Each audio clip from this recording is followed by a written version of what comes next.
Without African soldiers, France might still be under German rule today. Now let's look at what prompted these strong statements. You see, on January 6, 2025, the French President Macron said the following to his ambassadors gathered in Paris, and I quote, "We proposed to African leaders to reorganize our presence. Since we are very polite, we allow them the priority of the announcement, meaning we allow them to be the first to break it to you. Don't get it twisted. Sometimes we had to push them. It's not because we are polite and correct and are reorganizing ourselves that it should be turned against us by saying they are being chased out of Africa. I can tell you that in many of these countries, they didn't want to remove or even reorganize the French army." Macron, who did you negotiate with in Mali, Burkina Faso, Niger, or Chad?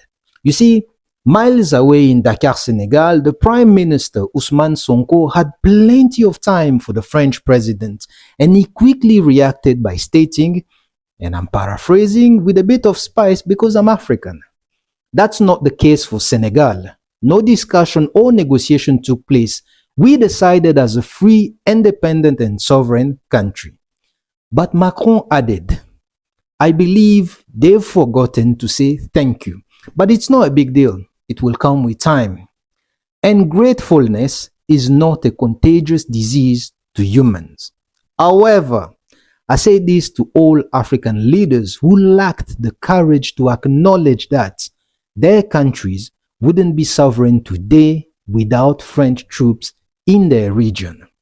And to that, Ousmane Sonko said, "Let's note that France neither has the capacity nor the legitimacy to ensure Africa's security and sovereignty. On the contrary, it has often contributed to destabilizing some African countries like Libya, with disastrous consequences to the stability and security of the Sahel." Side note, as some of you may know, the destabilization of Libya opened the floodgates to a cocktail of terrorists, armed groups, and bandits in the region, affecting many countries. And it's still too fresh. But now this is the nail in the coffin. Finally, it's time to remind President Macron that if African soldiers, sometimes forcibly mobilized, mistreated, and ultimately betrayed, had not deployed during World War II to defend France, it might still be German. We, ni nini?